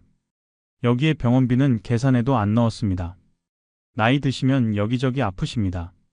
고혈압약, 당뇨약, 무릎 주사, 백내장 수술 이런 거 하나하나 다 돈입니다. 손주들 용돈도 주고 싶으시고 가끔 여행도 가고 싶으실 겁니다. 그러면 돈은 더 필요합니다. 이런 계산을 해보시면 불안해집니다. 밤에 잠이 안 옵니다. 이 돈 가지고 어떻게 20년을 살지? 이 불안이 바로 비투의 시작입니다. 은행에 가서 예금 이자를 알아보십니다. 1년에 3% 정도 줍니다. 1억을 넣으면 1년에 300만 원, 한 달에 25만 원입니다.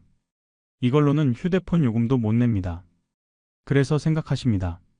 이자 갖고는 안 되겠네. 뭔가 다른 걸 해야 해. 그때 주변에서 이런 소리가 들립니다. 야, 나 주식으로 3천만 원 벌었어. 골프장에서 만난 친구가 하는 말입니다. 요즘 반도체주가 좋더라. 나는 삼성전자 사서 한 달 만에 2천만 원 남겼어. 동창회에서도 비슷한 얘기가 나옵니다. 비트코인 알지? 나는 작년에 조금 샀는데 지금 2배 됐어. 스마트폰을 켜면 유튜브에 이런 영상이 뜹니다.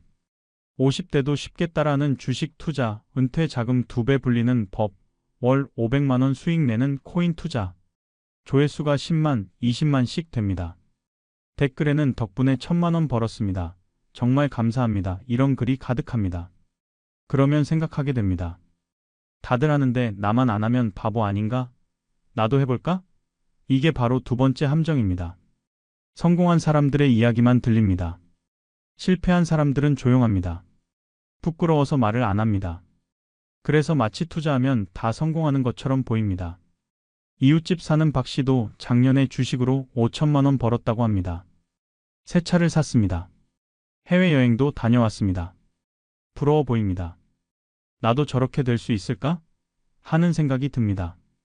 그런데 박 씨가 그 5천만 원을 벌기 전에 2억을 잃었다는 사실은 모릅니다. 박 씨는 그 얘기는 안 합니다. 성공한 것만 자랑합니다. 우리는 그걸 모르고 박 씨를 부러워합니다. 절박함도 있습니다. 자녀가 결혼을 합니다. 축의금으로 3천만 원을 줬습니다. 손주가 태어났습니다. 100일 돌잔치 비용을 댔습니다. 또 1,000만 원이 나갔습니다. 퇴직금은 점점 줄어듭니다. 계좌를 보면서 생각합니다. 이러다가 금방 바닥나겠네. 뭔가 해야 해. 이 돈을 불려야 해. 이 절박함이 판단력을 흐립니다. 평소 같으면 안 할 일을 하게 만듭니다. 일단 조금만 해보자. 1,000만 원만 넣어보자. 이렇게 첫 발을 내딛습니다. 그때는 몰랐습니다. 이게 나락으로 가는 첫걸음인 줄은. 처음 주식 계좌를 만들었을 때를 기억하십니까? 설레고 떨렸습니다. 증권사 직원이 친절하게 설명해 줬습니다. 요즘 삼성전자가 좋습니다. 배당도 잘 주고요. 1,000만 원을 넣었습니다. 퇴직금 중에서 일부만 떼어낸 거니까 부담도 없었습니다. 첫 주가 지나갑니다. 계좌를 보니 100만 원이 늘었습니다. 일주일 만에 100만 원입니다. 은행 이자로는 1년 걸릴 돈을 일주일 만에 번 겁니다. 가슴이 뜁니다. 이거 괜찮은데? 한 달이 지났습니다. 1,000만 원이 1,200만 원이 됐습니다. 200만 원 수익입니다. 너무 기쁩니다. 와이프한테 자랑합니다. 여보, 내가 주식 시작했는데 벌써 200만 원 벌었어. 와이프도 좋아합니다. 당신 대단하네요. 저녁 맛있는 거 먹읍시다. 그때부터 생각이 바뀝니다. 아, 나도 할 수 있구나. 왜 진작 안 했을까? 자신감이 생깁니다. 매일 아침 일어나자마자 주식 시세를 봅니다. 빨간색 숫자를 보면 기분이 좋습니다. 파란색이 보이면 조금 불안하지만 금방 오르겠지 하고 넘깁니다. 친구들을 만나면 슬쩍 자랑합니다. 나 요즘 주식하는데 꽤 괜찮더라. 한 달에 200만 원은 버는 것 같아. 친구들이 부러워합니다. 야, 너 대단하다. 나도 좀 가르쳐줘. 이 인정받는 느낌이 좋습니다. 2년 전에 회사에서 잘렸을 때가 생각납니다. 그때는 무력했습니다. 쓸모없는 사람이 된 기분이었습니다. 하지만 지금은 다릅니다. 주식으로 돈을 벌고 있습니다. 나는 아직 능력이 있는 사람입니다. 이 생각이 기분 좋게 만듭니다. 2달째 1200만 원이 1500만 원이 됐습니다. 500만 원 수익입니다. 회사 다닐 때 월급보다 많습니다. 이거 진짜 괜찮네. 좀 더 넣을까? 하는 생각이 듭니다. 그런데 퇴직금에서 더 빼기는 조금 무섭습니다. 그때 증권사 직원이 전화를 합니다. 고객님, 요즘 수익 잘 내고 계시죠? 혹시 신용거래 아세요? 신용거래요? 그게 뭔가요? 내 돈에 증권사 돈을 더해서 투자하는 겁니다. 예를 들어 고객님이 1000만 원 있으면 우리가 1000만 원 더 빌려드립니다. 그럼 2000만 원으로 투자할 수 있죠. 수익도 2배가 됩니다. 2배요? 귀가 솔깃합니다. 그런데 이자는 얼마나 되나요? 1년에 8% 정도입니다. 고객님은 한 달에 20%씩 버시잖아요. 이자 내고도 남습니다. 계산해 봅니다. 2천만 원으로 한 달에 20% 벌면 400만 원입니다. 이자가 한 달에 6만 원 정도니까 400만 원에서 6만 원 빼면 340만 원입니다. 1000만 원으로 하면 200만 원 버는데 2천만 원으로 하면 340만 원 버는 겁니다. 140만 원이나 더 벌 수 있습니다. 좋습니다. 신용 거래해 주세요. 이렇게 대출을 받습니다. 처음에는 1000만 원만 빌렸습니다. 그런데 또 잘 됩니다. 2천만 원이 2400만 원이 됩니다. 400만 원 벌었습니다. 여기서 멈췄어야 했습니다. 하지만 인간의 욕심은 끝이 없습니다. 이 정도면 5천만 원 넣으면 한 달에 1000만 원 벌겠네? 이런 계산을 합니다. 퇴직금에서 3천만 원을 더 넣습니다. 거기에 신용거래로 2천만 원을 더 빌립니다. 총 5천만 원이 됩니다. 이제 진짜 큰 돈을 벌 준비가 됐습니다. 3달째 5천만 원이 6천만 원이 됩니다. 한 달에 1000만 원을 번 겁니다. 믿기지 않습니다.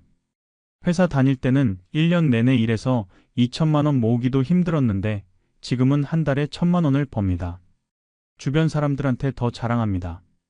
동창 모임에서도 말합니다. 나 요즘 주식으로 한 달에 1000만 원씩 벌어. 친구들이 눈이 휘둥그레집니다. 진짜? 어떻게 하는 건데? 나중에 알려줄게. 이 우월감이 좋습니다. 아내한테도 좀 더 당당해집니다. 여보, 다음 달에 새 차 한번 볼까? 우리 차 너무 오래됐잖아. 아내가 놀랍니다. 돈이 어디 있어요? 내가 요즘 투자 잘 되고 있어. 걱정 마. 백화점에 가서 옷도 삽니다. 예전에는 세일 코너만 봤는데 이제는 정가 매장에서 쇼핑합니다. 손주한테 비싼 장난감도 사줍니다. 이 모든 게 행복합니다. 밤에 잠들기 전에 생각합니다. 아, 이게 인생이지. 회사 다닐 때는 왜 그렇게 고생했을까? 진작 이렇게 할걸. 미래가 밝아 보입니다. 이대로 1년만 하면 1억은 벌겠네. 2년 하면 2억이야. 그러면 평생 놀고 먹을 수 있어. 하지만 그때는 몰랐습니다. 이게 정점이었다는 걸. 여기서부터 모든 게 무너지기 시작한다는 걸. 넉 달째가 시작됐습니다. 월요일 아침입니다. 평소처럼 스마트폰으로 계좌를 확인합니다. 그런데 뭔가 이상합니다. 어제까지 6천만 원이었는데 5,800만 원으로 줄었습니다. 200만 원이 빠졌습니다. 주말 사이에 무슨 일이 있었나? 뉴스를 찾아봅니다. 미국에서 금리를 올린다는 소식이 있었습니다. 그래서 주식시장이 조금 떨어진 겁니다. 괜찮아, 금방 회복될 거야. 지금까지도 다 그랬잖아. 하지만 화요일 5,800만 원이 5,500만 원이 됩니다. 또 300만 원이 빠졌습니다. 수요일에는 5,200만 원입니다. 사흘 만에 800만 원이 증발했습니다. 가슴이 두근거립니다. 이건 처음 겪는 일입니다. 지금까지는 계속 올랐는데 이번에는 계속 떨어집니다. 팔까? 아니야, 지금 팔면 손해야. 조금만 기다리면 오를 거야. 목요일 아침 눈을 뜨자마자 휴대폰을 봅니다. 5천만 원입니다. 1000만 원이 날아갔습니다. 일주일 만에 1000만 원입니다. 한 달 동안 번 돈이 일주일 만에 다 사라진 겁니다. 잠이 안 옵니다. 밤새 뒤척입니다. 새벽 3시에 미국 증시를 확인합니다. 또 떨어지고 있습니다. 내일 한국 증시도 떨어지겠구나. 불안합니다. 금요일 4,700만 원입니다. 300만 원이 더 빠졌습니다. 일주일 만에 1,300만 원 손실입니다. 처음 넣은 원금 5천만 원에서 1,300만 원이 사라진 겁니다. 수익률 마이너스 26%입니다. 아내가 눈치를 챕니다. 당신 요즘 왜 그래요? 얼굴이 안 좋아요. 아니야, 괜찮아. 말은 이렇게 하지만 속으로는 걱정이 태산입니다. 주말 내내 유튜브를 봅니다. 주식 폭락, 어떻게 대응할까? 지금이 저점 매수 기회다. 곧 반등한다. 이런 영상들을 찾아봅니다. 어떤 전문가는 지금이 기회라고 합니다. 어떤 사람은 더 떨어질 것이라고 합니다. 뭘 믿어야 할지 모르겠습니다. 월요일이 밝았습니다. 시장이 열렸습니다. 조금 올랐습니다. 4,700만 원이 4,800만 원이 됐습니다. 봐, 내가 뭘 했어.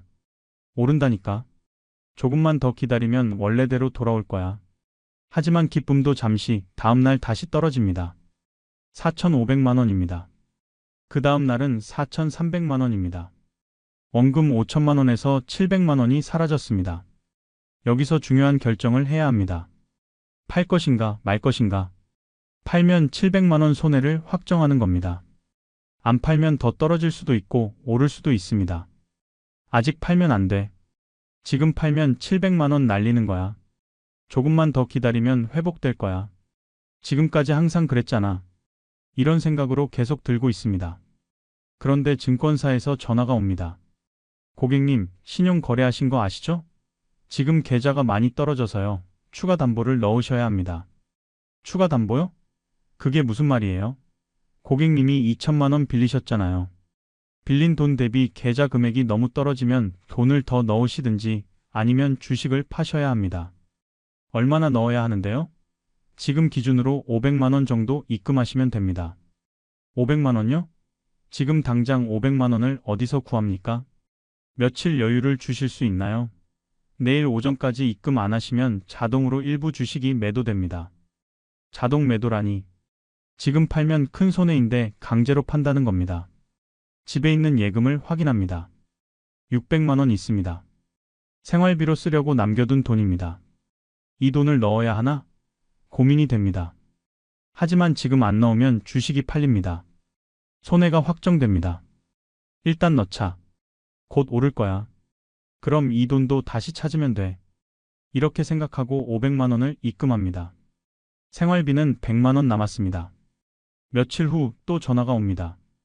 고객님, 또 추가 담보를 넣으셔야 할 것 같습니다. 또요? 며칠 전에 넣었잖아요. 시장이 계속 떨어져서요. 이번에는 800만 원 필요합니다. 800만 원은 없습니다. 생활비 100만 원밖에 안 남았습니다. 지금 돈이 없는데요. 어떻게 해야 하나요? 그럼 주식을 일부 파셔야 합니다. 아니요, 지금은 못 팔아요. 손해가 너무 커요. 그러면 대출을 받으시든지 해야 합니다. 대출이라는 단어가 나왔습니다. 여기서 멈췄어야 했습니다. 하지만 이미 너무 많이 왔습니다. 이미 1,000만 원 넘게 잃었는데 지금 그만둘 수 없어. 조금만 더 버티면 돼. 은행에 갑니다. 대출 좀 받고 싶은데요. 얼마나 필요하세요? 1,000만 원이요. 용도가 어떻게 되세요? 급하게 쓸 때가 있어서요. 담보대출은 안 됩니다. 이미 집에 대출이 있습니다. 신용대출을 받습니다. 이자가 연율이 %입니다. 1,000만 원을 받아서 800만 원은 증권 계좌에 넣고 200만 원은 생활비로 남겨둡니다. 이제 괜찮겠지. 이번에는 진짜 올라야 하는데. 하지만 시장은 무정합니다. 계속 떨어집니다. 밤에 잠을 못 잡니다. 새벽 2시, 3시까지 핸드폰을 붙들고 있습니다. 해외 증시를 확인합니다. 주식 관련 뉴스를 찾아봅니다. 내일은 오르겠지. 제발 오르게 해주세요. 아침에 일어나면 제일 먼저 계좌를 확인합니다. 밥을 먹으면서도 봅니다. 화장실에서도 봅니다. 하루에 수십 번 확인합니다. 빨간색이 보이면 조금 숨이 쉬어지고 파란색이 보이면 심장이 쿵 내려앉습니다. 아내는 모릅니다. 제가 지금 얼마나 힘든지. 당신 요즘 왜 그래요? 밤에도 잠을 안 자고. 아니야, 그냥 나이 들어서 잠이 안 와. 거짓말을 합니다. 말할 수가 없습니다. 내가 대출까지 받아서 주식했는데 지금 2천만 원 날렸어라고 어떻게 말합니까? 친구들을 만나도 예전같이 자랑할 수 없습니다. 요즘 주식 어때? 친구가 물으면 그냥 그래. 쉬는 중이야 라고 둘러댑니다. 사실은 매일 확인하고 있으면서 말입니다. 이자 고지서가 나오기 시작합니다. 신용대출 1,000만 원에 대한 이자 한 달에 10만 원입니다. 신용거래 이자도 한 달에 13만 원 정도 나갑니다.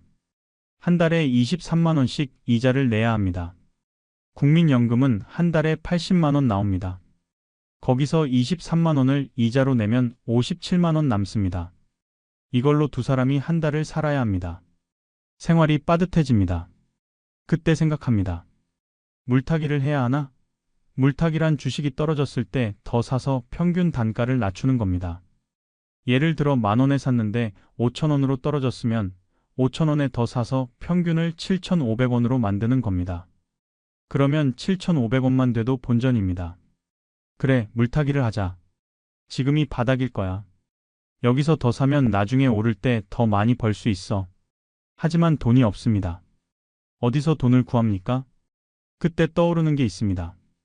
퇴직금 통장에 아직 5천만 원이 남아 있습니다. 원래는 절대 건드리면 안 되는 돈입니다. 노후 자금입니다.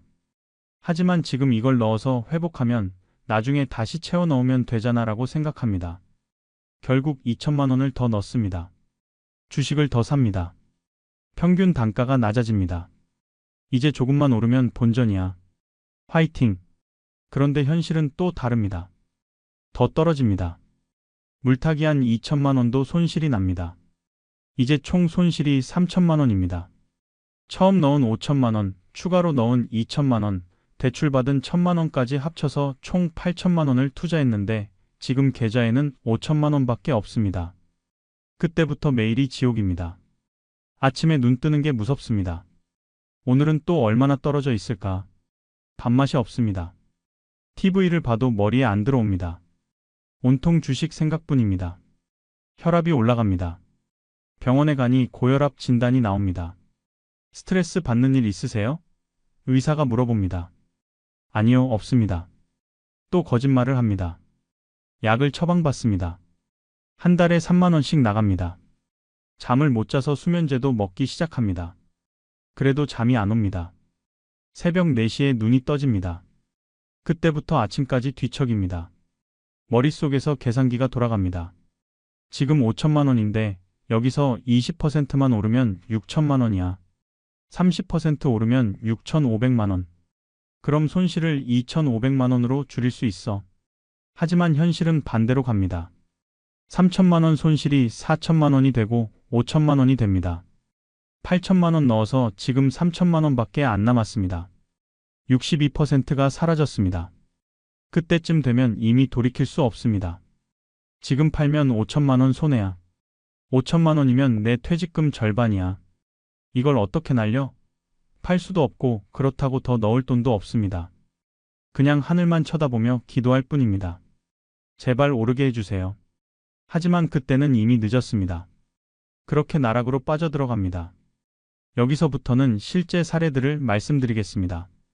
제가 지어낸 이야기가 아닙니다. 진짜로 일어난 일들입니다.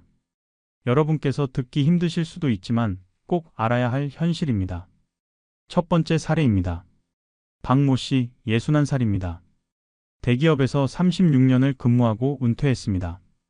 퇴직금으로 3억 원을 받았습니다. 박 씨는 성실한 사람이었습니다.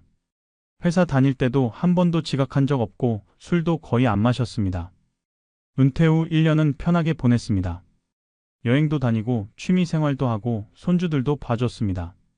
하지만 통장을 보니 3억이 2억 7천만 원으로 줄어 있었습니다.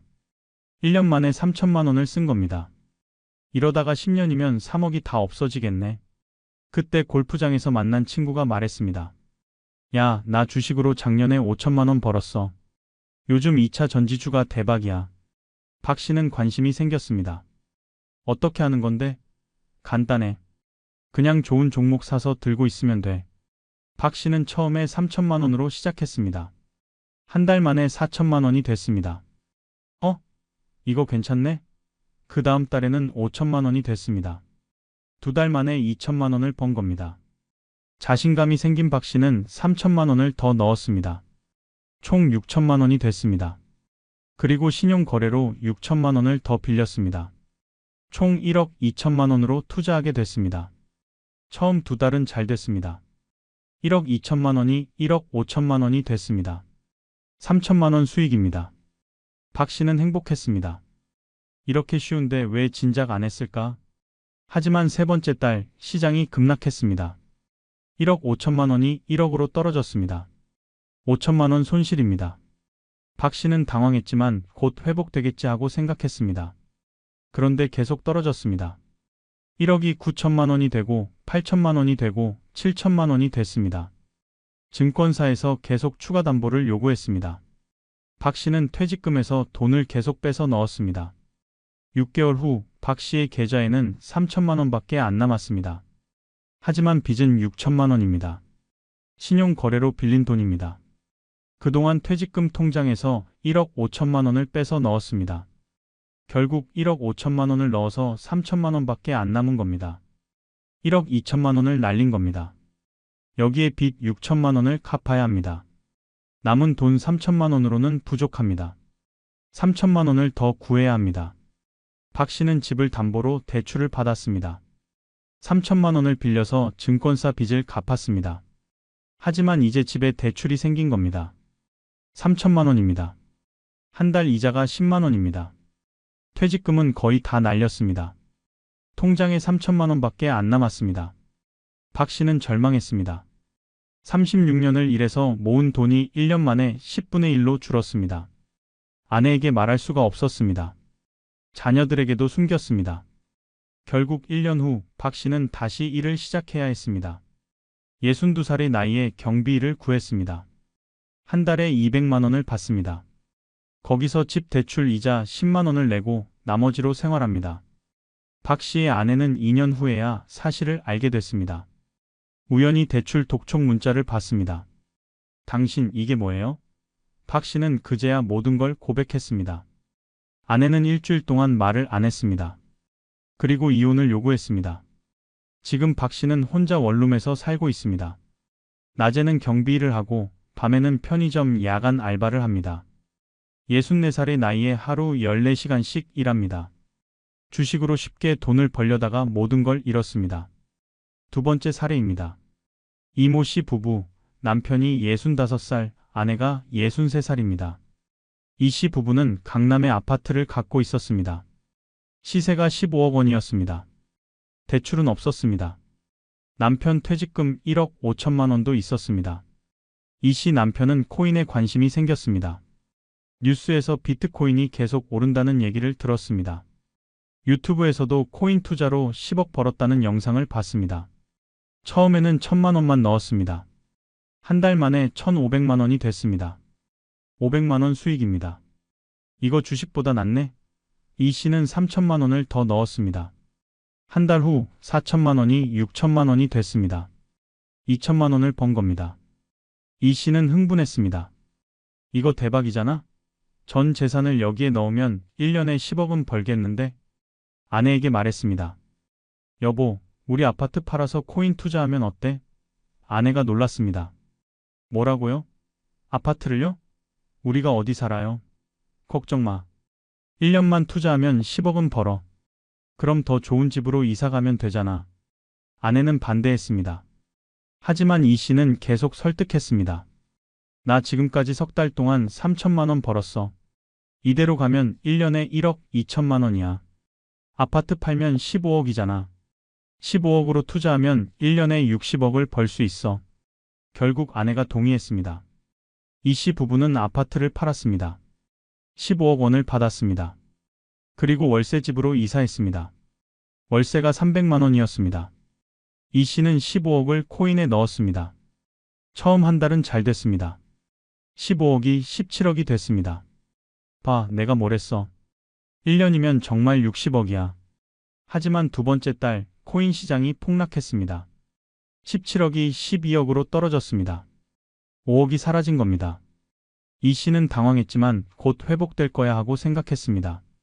그런데 계속 떨어졌습니다. 12억이 10억이 되고 8억이 되고 6억이 됐습니다. 3개월 만에 11억이 날아간 겁니다. 이 씨는 미칠 것 같았습니다. 아내에게 말할 수가 없었습니다. 하지만 숨길 수도 없었습니다. 월세를 못 냈습니다. 300만 원이 없었습니다. 아내가 물었습니다. 월세는 왜 안 내요? 미안해. 지금 코인이 좀 떨어져서. 얼마나 떨어졌는데요? 6억 정도 남았어. 뭐라고요? 15억이 6억밖에 안 남았다고요? 아내는 기절했습니다. 병원에 실려갔습니다. 검사 결과 혈압이 200이 넘었습니다. 급성 스트레스 장애 진단이 나왔습니다. 이 씨는 남은 6억으로 다시 집을 샀습니다. 하지만 6억으로는 강남에 집을 살 수 없었습니다. 경기도 외곽에 작은 아파트를 샀습니다. 퇴직금 1억 5천만 원은 이미 다 날렸습니다. 생활비로 썼습니다. 지금 이 씨 부부는 경기도의 작은 집에서 살고 있습니다. 15억 아파트에서 6억 아파트로 내려왔습니다. 9억을 날렸습니다. 아내는 이 씨와 말을 안 합니다. 밥을 따로 먹습니다. 이혼은 안 했지만 사실상 남남입니다. 이 씨는 매일 후회합니다. 왜 그랬을까? 그냥 아파트 갖고 있었으면 지금쯤 20억은 됐을 텐데. 강남 아파트는 지금 20억이 넘습니다. 팔지 않고 갖고 있었으면 5억이 올랐을 겁니다. 하지만 코인에 투자해서 9억을 날렸습니다. 총 14억 손해를 본 겁니다. 세 번째 사례입니다. 최모 씨, 67살입니다. 최 씨는 중소기업 사장이었습니다. 회사를 정리하고 3억을 받았습니다. 빚은 없었습니다. 자녀가 둘 있었습니다. 큰아들이 35살, 작은 딸이 32살이었습니다. 최 씨는 주식과 코인을 섞어서 투자했습니다. 레버리지를 10배까지 썼습니다. 3억으로 30억을 움직인 겁니다. 위험했지만 처음에는 잘 됐습니다. 6개월 만에 3억이 6억이 됐습니다. 3억을 번 겁니다. 최 씨는 신이 났습니다. 1년이면 12억이야. 2년이면 24억. 꿈만 같았습니다. 하지만 7번째 달 시장이 폭락했습니다. 레버리지를 10배 썼기 때문에 손실도 10배였습니다. 6억이 하루 만에 4억으로 떨어졌습니다. 2억이 날아간 겁니다. 최 씨는 패닉에 빠졌습니다. 이건 일시적이야. 내일 회복될 거야. 하지만 다음날 더 떨어졌습니다. 4억이 2억이 됐습니다. 이틀 만에 4억이 날아간 겁니다. 거기서 끝이 아니었습니다. 레버리지로 빌린 돈을 갚아야 했습니다. 2억으로는 부족했습니다. 5억이 더 필요했습니다. 최 씨에게는 5억이 없었습니다. 증권사에서 독촉이 들어왔습니다. 이틀 안에 5억을 입금하지 않으면 법적 조치를 취하겠습니다. 최 씨는 어디서 5억을 구합니까? 결국 큰아들에게 전화했습니다. 아들아, 미안한데 돈 좀 빌려줄 수 있니? 아버지, 무슨 일이세요? 급하게 쓸 데가 있어서 그래. 5억만 빌려줘. 5억이요? 아버지, 저는 그런 큰 돈 없어요. 회사 대출도 많고 아이들 학원비도 내야 하고. 최 씨는 작은 딸에게도 전화했습니다. 역시 안 됐습니다. 딸도 살림이 빠듯했습니다. 최 씨는 친구들에게 돈을 빌리기 시작했습니다. 한 명한테 1,000만 원씩 10명한테 빌렸습니다. 1억을 모았습니다. 하지만 4억이 부족했습니다. 결국 사채를 쓰게 됐습니다. 사채업자에게 4억을 빌렸습니다. 이자가 한 달에 10%였습니다. 한 달에 4천만 원씩 이자를 내야 하는 겁니다. 사채로 빌린 4억과 친구들한테 빌린 1억을 합쳐 5억을 만들어 증권사에 갚았습니다. 이제 빚이 5억입니다. 한 달 이자가 4천만 원입니다. 최 씨는 국민연금 100만 원을 받습니다. 4천만 원 이자를 어떻게 냅니까? 결국 또 빌려야 합니다. 한 달 이자 4천만 원을 내기 위해 또 사채를 씁니다. 6개월 후 빚이 6억이 됐습니다. 이자가 눈덩이처럼 불어났습니다. 최 씨는 견딜 수 없었습니다. 사채업자들이 집으로 찾아왔습니다. 돈 내놔. 안 그러면 아들한테 받을 거야. 최 씨는 큰아들에게 또 전화했습니다. 아들아, 아빠가 잘못했다. 사실은 투자하다가 빚을 졌어. 6억이야. 아들은 충격을 받았습니다. 아버지, 어떻게 그런 일이. 미안하다. 근데 사채업자들이 너한테 간다고 협박해. 뭘 해야 할지 모르겠다. 큰아들은 변호사와 상담했습니다. 개인 파산을 권유받았습니다. 최 씨는 법원에 개인 파산 신청을 했습니다. 6개월 후 파산 결정이 났습니다. 빚 6억은 탕감됐습니다. 하지만 친구들한테 빌린 1억은 남았습니다. 파산해도 친구들 돈은 갚아야 합니다. 최 씨는 친구들을 볼 면목이 없었습니다. 전화도 안 받았습니다. 모임도 안 나갔습니다. 결국 큰아들이 1억을 갚아줬습니다. 자기 집을 담보로 대출받아서 갚았습니다. 아들은 아버지를 원망했습니다. 아버지, 왜 그러셨어요? 저희 집도 이제 빚이 생겼어요. 아이들 교육비는 어떻게 하라고요? 최 씨는 지금 요양병원에 있습니다. 극심한 스트레스로 뇌졸중이 왔습니다. 반신마비가 됐습니다. 병원비는 큰아들이 냅니다. 한 달에 200만 원입니다. 큰아들은 2번 일을 합니다. 낮에는 회사 다니고 밤에는 대리 운전을 합니다. 아버지 병원비를 내기 위해서입니다. 아내는 불만입니다. 시아버지 빚 왜 우리가 갚아요? 부부 싸움이 잦습니다. 최 씨는 병원 침대에 누워서 매일 울고 있습니다. 내가 자식들을 이렇게 만들었구나. 후회해도 돌이킬 수 없습니다.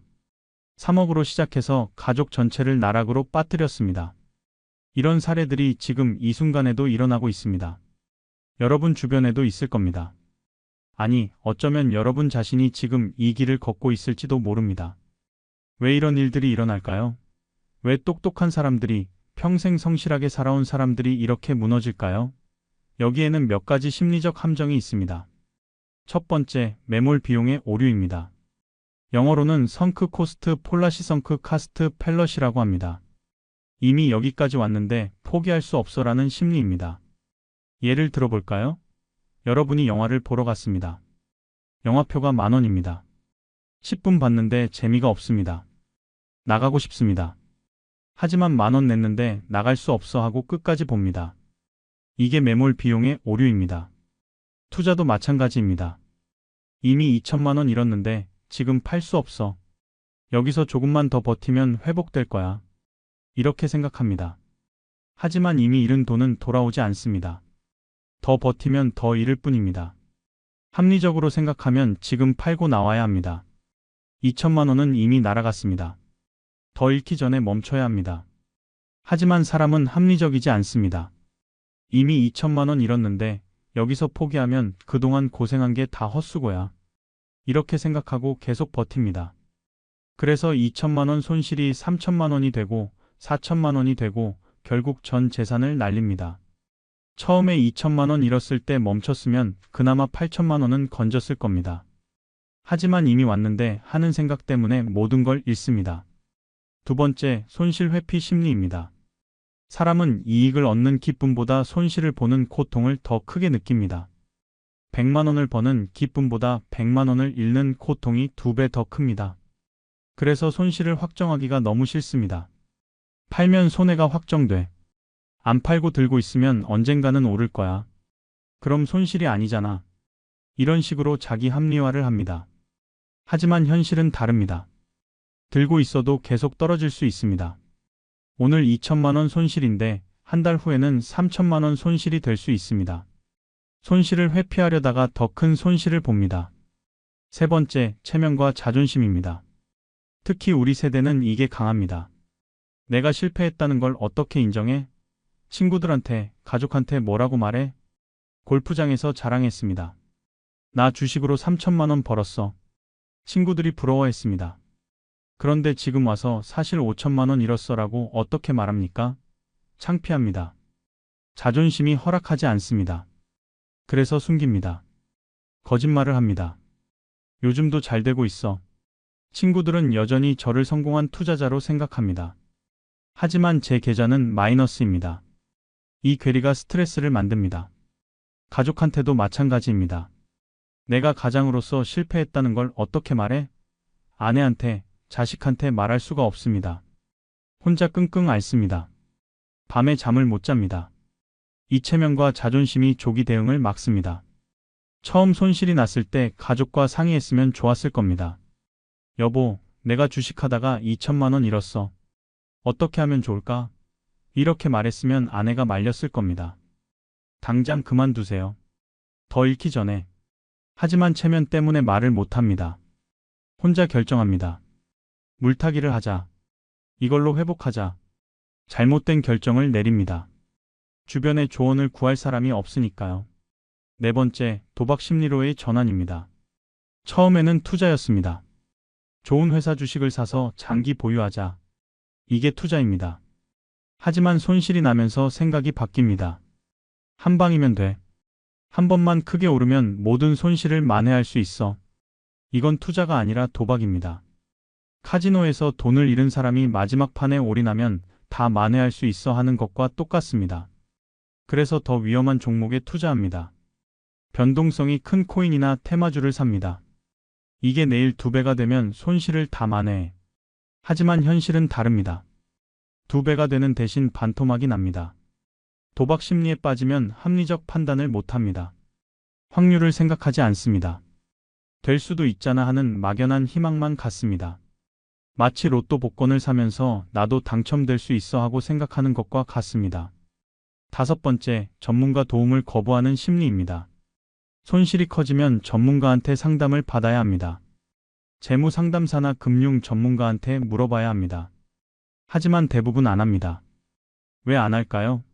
여러 이유가 있습니다. 첫째, 전문가가 뭘 알겠어? 나도 할 수 있어. 하는 자만심입니다. 처음에 돈을 좀 벌었기 때문에 자신감이 생긴 겁니다. 둘째,